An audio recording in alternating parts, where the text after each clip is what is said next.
12 जनवरी को पटना में हत्या हुई। हत्या के बाद पता चला कि एक बड़े आदमी को किसी ने गोली मार दी है, जो पटना एयरपोर्ट पर इंडिगो का स्टेशन हेड है। यह बात मीडिया में हाईलाइट हुई और फिर खुद बिहार के मुख्यमंत्री नीतीश कुमार ने जल्द से जल्द इस मामले की जांच को पूरा करने का आदेश दिया। लेकिन मुख्यमंत्री साहब के आदेश के बाद भी पुलिस अपने हिसाब से काम करती रही और करीब 23 दिन के बाद 3 फरवरी को पटना के एसएसपी उपेंद्र शर्मा ने 1 घंटा से ऊपर का प्रेस कॉन्फ्रेंस किया, जिसमें बाकायदा हत्या करने का आरोपी बनाए गए ऋतुराज को पुलिस ने पेश किया। और फिर इसी प्रेस कॉन्फ्रेंस में पटना के एसएसपी ने पूरी कहानी बताई। इस केस की जांच करने के लिए एसआईटी, सीआईडी और एफएसएल यानी कि फॉरेंसिक की टीम का गठन हुआ था, जिसका नेतृत्व पटना के एसएसपी उपेंद्र शर्मा कर रहे थे। इसलिए जब केस की जांच पूरी हो गई तो उपेंद्र शर्मा ने ही प्रेस कॉन्फ्रेंस किया और फिर पूरी कहानी बताई। पुलिस ने क्या कुछ कहा ये बात आप सबको पता है, लेकिन पुलिस ने जो कुछ भी कहा है उसे लेकर आरोपी के परिवार और रुपेश के परिवार ने क्या कुछ कहा है उसे साफ साफ शब्दों में आपको बताएंगे। इस खबर को तूल देने की आवश्यकता सिर्फ इसलिए है क्योंकि जब एक बड़े इंसान की हत्या हुई और आज उस केस की जांच को बाबा का गुफा बनाकर छोड़ दिया गया है, जिसका ना पहला छोर पता चल रहा है और ना ही दूसरा। और इस घटना का पता आपको इसलिए होना चाहिए ताकि आप इस बात को जान सकें कि जिस प्रशासन पर न्याय व्यवस्था को समर्थन देने की जिम्मेदारी है, वो प्रशासन किस प्रकार से न्याय व्यवस्था को गुमराह करने में लगी हुई है। नमस्ते, मेरा नाम अमन शर्मा है और आप जनता जंक्शन देख रहे हैं और यह हमारा विशेष कार्यक्रम सुबह सवेरे है, जिसके माध्यम से हम आपको बिहार की 5 प्रमुख खबर बताते हैं।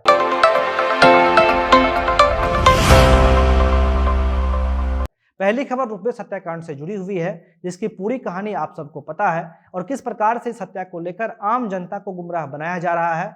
ये बात आप तभी समझ पाएंगे जब आप आरोपी और रुपेश के परिवार वालों की कहानी को सुनेंगे। ये खबर हम आपको फर्स्ट बिहार झारखंड के सौजन्य से सुना रहे हैं, जिन्होंने हवाई बातों को छोड़कर रुपेश और आरोपी बनाए गए ऋतुराज के घर पर जाकर उनके परिवार वालों से बातचीत की है। जब इनकी टीम रुपेश के गांव छपरा जिला पहुंची तो इनके घर में अजीब मातम पसरा हुआ था। रुपेश की मां और पत्नी रितु रो रही थी और बिलखते बिलखते दोनों ये कह रहे थे कि पुलिस ने झूठा कहानी बताया है। पुलिस ने अपने प्रेस कॉन्फ्रेंस में जो कुछ भी बयान दिया, उस बयान के हर पहलू पर प्रश्न बनाकर रुपेश की पत्नी से पूछा गया और उनकी पत्नी ने एक एक करके हर बयान को मानने से इनकार कर दिया। उनकी पत्नी ने साफ साफ ये कहा कि यह मामूली घटना की वजह से उनकी पति की हत्या नहीं हुई है, कोई बहुत बड़ा आदमी है जिसे पुलिस छिपा रही है। उनकी पत्नी ने इस बात को कबूल किया कि पिछले दिनों में किसी ने रुपेश के गाड़ी में टक्कर मार दी थी, जिसकी चर्चा रुपेश ने उनसे की थी। लेकिन टक्कर मारने के बाद रुपेश उसी दिन अपने पत्नी के साथ शॉपिंग करने के लिए भी गए थे और अगले ही दिन रुपेश ने अपना गाड़ी बनवा लिया और जिसके बाद सब कुछ उसी प्रकार से चलने लगा। और जब तक उनकी हत्या नहीं हुई थी तब तक ना तो रुपेश को किसी ने कॉल किया, ना ही किसी ने उनका पीछा किया और ना ही उनका किसी से विवाद हुआ। और जिस तरह से उनके घर में माहौल था उसी को आधार मानते हुए रुपेश की पत्नी नीतू ने पुलिस के कहानी को मानने से मना कर दिया और इस मामले की सीबीआई जांच करवाने का अनुरोध किया है। यह पहला बयान था जिसे रुपेश के परिवार वालों ने मीडिया में कहा है। अब आपको बताते हैं कि इस हत्या में आरोपी बनाए गए ऋतुराज के परिवार वालों ने जो आपबीती बताई है, उस हिसाब से पुलिस ने जबरन किस तरह से जुर्म कबूल करवाने के लिए मानसिक प्रताड़ना और अश्लीलता दिखाई है। मीडिया की टीम जब पटना के रामकृष्णा नगर क्षेत्र में ऋतुराज के घर पर पहुंची तो ऋतुराज की मां पुष्पा कुमारी बदहवास अवस्था में अपने बिछावन पर लेटी हुई थी और उनकी पत्नी साक्षी भी उस वक्त उनके घर में मौजूद थी। ऋतुराज की मां हाई स्कूल में शिक्षिका है और जो मां दूसरे के बच्चों को पढ़ाई करती है वो खुद इस हालत में नहीं थी कि वो कुछ बोल सके। हालांकि दिलासा देने के बाद वो बात करने के लिए तैयार हो गई और फिर 10 मिनट तक उन्होंने मीडिया से बात की और 10 मिनट के बाद उन्होंने अपना हाथ जोड़ते हुए कहा कि अब उनके अंदर क्षमता नहीं है कि वो कुछ बोल सके। लेकिन इसी 10 मिनट में उन्होंने बिहार पुलिस पर कई संगीन आरोप लगाए। उन्होंने कहा कि उनका बेटा बेगुनाह है और पुलिस ने जो भी आरोप लगाया है वो पूरी तरीके से गलत है। बदहवास अवस्था में बात करते हुए उन्होंने बताया कि पुलिस ने ऋतुराज के बाद उसके पिता मनोरंजन और उसकी पत्नी साक्षी को भी 2 दिन और 2 रात अपने पास हवाई अड्डे थाने में रखा और इस 2 दिन और 2 रात में जबरन धमकाकर और पीटकर ऋतुराज को आरोप कबूलने के लिए तैयार किया गया।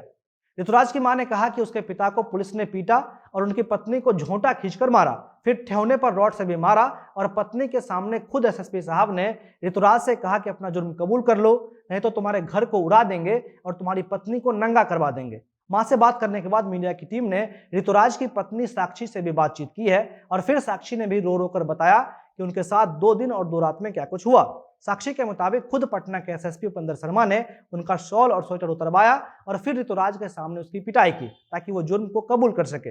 इसके बाद पुलिस की अश्लीलता को देखते हुए और अपनी पत्नी को सबके सामने नंगा होता देखते हुए ऋतुराज ने मजबूरी में जुर्म को कबूला। इसके बाद उसके पिता और उसकी पत्नी को छोड़ा गया।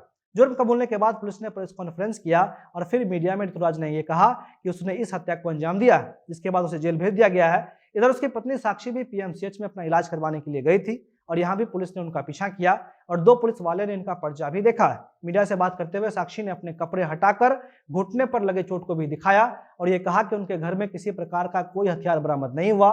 पुलिस खुद हथियार लेकर आई थी और हथियार थमाकर सबके सामने उसके पति को गिरफ्तार करके ले गई। पुलिस ने कहा कि आरोपी बाइक चोर है और हर 10 दिन पर अपना बाइक बदल ले रहा था और जिस अपाची और बुलेट गाड़ी से हत्या की गई वो भी चोरी की थी। लेकिन साक्षी ने कहा कि ये बाइक चोरी की नहीं थी बल्कि ये खुद उनके पति की थी। तो ये थी पूरी कहानी और दोनों परिवार वालों का पक्ष, जिसे फर्स्ट बिहार झारखंड ने निकाल कर लाया है। इस घटना में 2 परिवार बर्बाद होकर रह गए हैं और इन दोनों का अपना अपना पक्ष भी है। लेकिन इस बीच अगर किसी को बचाने का प्रयास पुलिस कर रही है तो बिहार के न्याय व्यवस्था के लिए एक शर्म की बात है। अब दूसरी खबर, यह खबर 21 जनवरी का है जो आजकल चर्चा में आ गया है। वजह यह है कि 5 फरवरी को इस घटना को लेकर थानेदार का एक ऑडियो वायरल हो गया। बिहार के मोतिहारी के 12 साल के नाबालिग बच्ची का बलात्कार हुआ, फिर उसकी हत्या हुई और फिर उसके परिवार को बंधक बनाकर उस बच्ची का अंतिम संस्कार कर दिया गया। यह घटना बिल्कुल आम बलात्कार की तरह थी, जिसमें एक बच्ची का रेप हुआ, उसकी हत्या हुई और सबूत मिटाने के लिए उसका अंतिम संस्कार भी कर दिया गया। इस घटना के बाद परिवार वाले पुलिस के पास शिकायत लेकर पहुंचे और फिर पुलिस ने उन्हें डांटकर भगा दिया।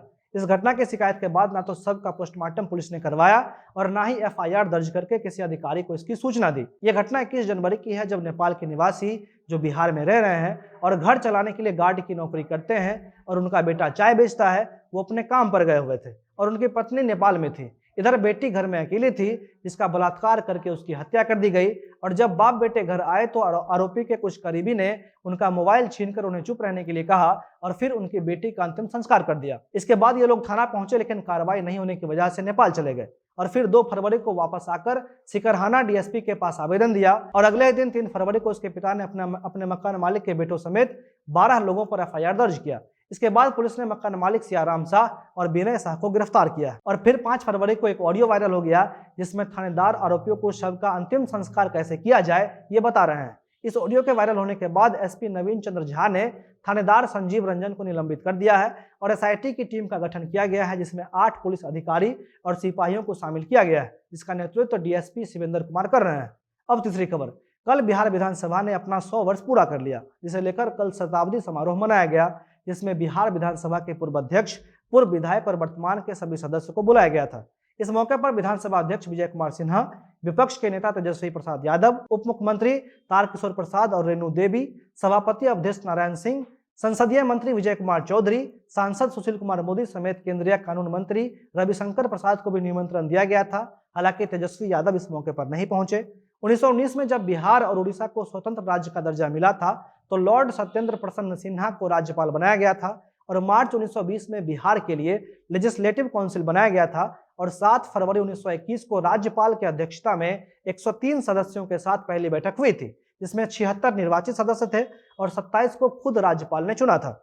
और फिर जब भारत सरकार अधिनियम 1935 के तहत जब बिहार विधानमंडल को 2 भागों में बांटा गया, जिसमें एक था विधानसभा और दूसरा था विधान परिषद, उसके बाद विधानसभा का संचालन भी यहीं से होने लगा और विधान परिषद के लिए एक अलग से इमारत बना दी गई और कल इसने अपना 100 वर्ष पूरा कर लिया है। अब चौथी खबर, कल विधानसभा के शताब्दी समारोह के अवसर पर बिहार के पीर 35 से बीजेपी के विधायक ललन पासवान ने अपने नई गाड़ी की डिलीवरी विधानसभा में ही करवा लिया। हालांकि जब गाड़ी की डिलीवरी विधानसभा में करवाने के लिए विधायक ने शोरूम के मालिक को कहा तब वो थोड़ा हिचकिचा गए थे, लेकिन फिर विधायक जी ने इसकी अनुमति लेकर शोरूम के मालिक को गाड़ी भेजने के लिए कहा और फिर गाड़ी की डिलीवरी विधानसभा के परिसर में किया गया। गाड़ी के पहुंचते ही विधायक साहब अपनी गाड़ी में बैठे और फिर खुशी से परिसर में चक्कर लगाने लगे।